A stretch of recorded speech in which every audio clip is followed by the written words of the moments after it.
بنبي الأكوان اتصلت، نالت بالقرب البركات، من أسرار الرحمة نهلت، فسمت في أعلى الدرجات.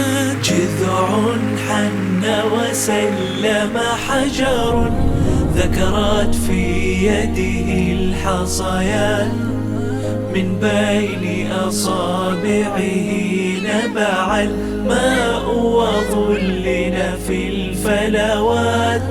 واسأل أحدا لمحبته، أصبح رمزا للحسنات، والأكوان بقرب الهادي قد حازت كل الخيرات. بنبي الأكوان اتصلت، نالت بالقرب البركات.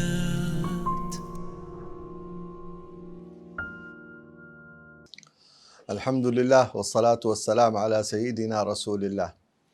من أخبار الكائنات مع سيد السادات الصنف الآخر من هذه الكائنات، وهي النباتات التي جعلها الله سبحانه وتعالى لها شعور فوق الجمادات. قال الله سبحانه وتعالى: والنجم والشجر يسجدان. النجم هو النبات الذي في الأرض، الذي يسبح في الأرض، والشجر هو الذي له فرع ويصعد إلى فوق. فما معنى هذا؟ أن النباتات تسجد لله سبحانه وتعالى، أي أن لها نوع إحساس فوق التسبيح، لها كذلك سجود ولها عبادة لله سبحانه وتعالى، لا يعلم ذلك إلا الله. ومن أطلعه الله على شيء من الغيب مثل الأنبياء عليهم السلام.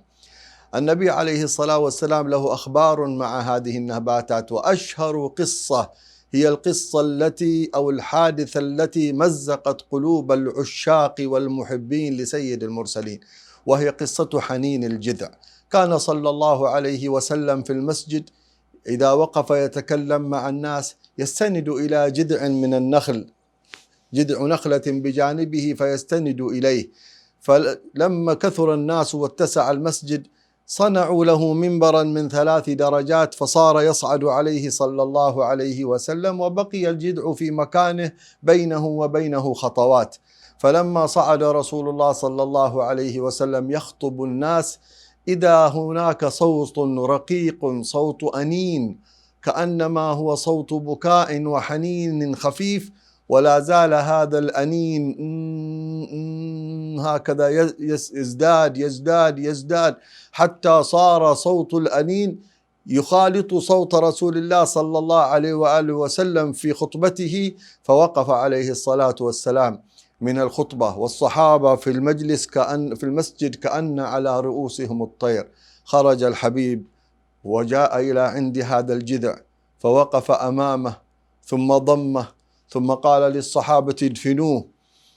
وصعد ثانيا إلى المنبر، والصحابة كلهم لا يدرون ما الخبر، وكلهم في حالة من الذهول، ذاك يبكي وهذا واضع وجهه في كمه وهذا مبهوت، وكل واحد في حال عظيم. والنبي صلى الله عليه وسلم قام يحكي لهم الخبر، يقول: إن هذا الجذع حن لما فارقه من الذكر، يعني لما كنت بجانبه وكنت أذكركم وأذكر الله وأنا مستند إليه، كان سعيد مسرور بهذا الجوار وبهذه الملابسة. فلما بعدت منه حن.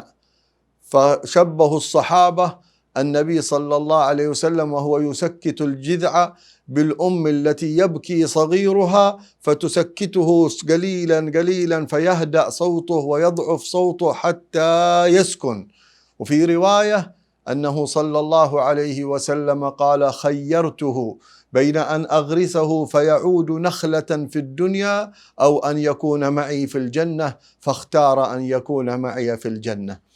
كان الصحابة رضي الله عنهم بعد وفاة رسول الله إذا ذكروا هذه الحادثة يبكون، وكان التابعون يذكرون الناس بهذه القصة، ولا زال المحبون يذكرون الأمة بهذه القصة التي صارت عبرة، بل صارت نبراسا وشعارا لحب رسول الله صلى الله عليه وآله وسلم.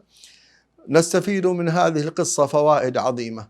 التنويه الأول، وهو أن هذا الجذع وإن كان قد انبتت عنه صورة الحياة وصار جذعا مقطوعا ميتا من شجرة كانت حية، ولكنه الآن قطع ميت عبارة عن خشبة، إلا أنه لما أنه لامسته كف سيدنا محمد واستند إليه جسد سيدنا محمد، فإنها دبت فيه حياة فوق الحياة الطبيعية، بل حياة أرقى من الحيوات الأخرى، بسبب أن هذا هو سر الحياة.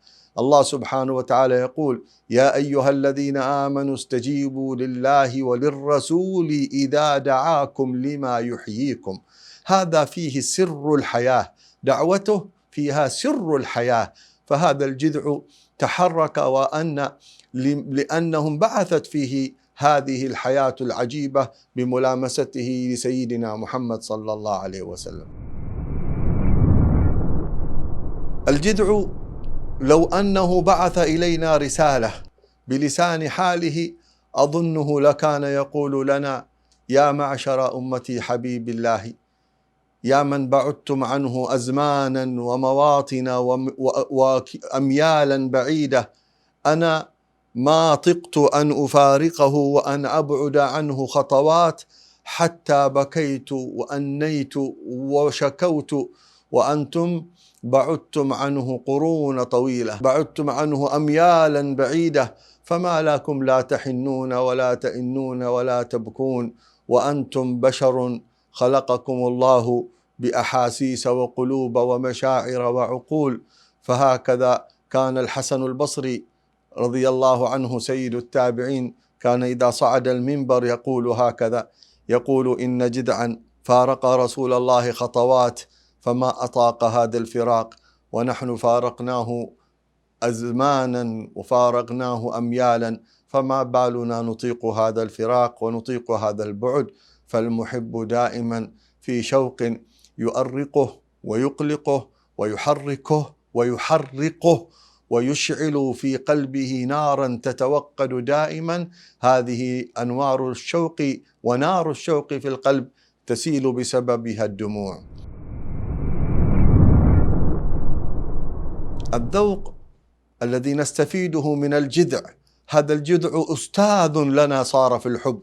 الجذع هذا صار نموذجا من نماذج العشق، نستفيد منه هذا الاختيار العظيم الذي أخبر عنه النبي صلى الله عليه وسلم، أن النبي خيره بين أن يغرسه في الدنيا فيعود نخلة مثمرة، أو أن يكون بجوار رسول الله في الجنة، فاختار الجنة. هذه لفتة عظيمة جدا ودرس عظيم. يعلم المحب أن بقاءه في الدنيا هذا بقاء فاني وبقاء منتهي، وأنه زمن قصير جدا، أيام معدودة ويخرج الإنسان من الدنيا. مهما كثرت أموالك، مهما كانت صحتك، مهما كان أتباعك، مهما كانت شهرتك، ماذا تستفيد من هذا كله إن لم تكن لك صلة بالحبيب تجاوره بها بقرب الله المجيب سبحانه وتعالى في دار الكرامة؟ فما فائدة هذه الدنيا إذا كان الجذع أدرك أن الدنيا لا قيمة لها، وأن أعظم شيء يطلب في الوجود مرافقة أكرم موجود في دار الشهود؟ فكيف نحن لا يكون طلبنا كل ليلة وكل ساعة وكل صلاة أن نسأل الله سبحانه وتعالى أن يكرمنا بمرافقة نبيه محمد؟ ومن يطع الله والرسول فأولئك مع الذين أنعم الله عليهم من النبيين والصديقين والشهداء والصالحين، وحسن أولئك رفيقا، ذلك الفضل من الله وكفى بالله عليما. نسأل الله أن يكرمنا بالجوار ومرافقة المختار في تلك الدار، آمين يا رب العالمين. بنبي الأكوان اتصلت نالت بالقرب البركات، من أسرار الرحمة نهلت فسمت في أعلى الدرجات. جذع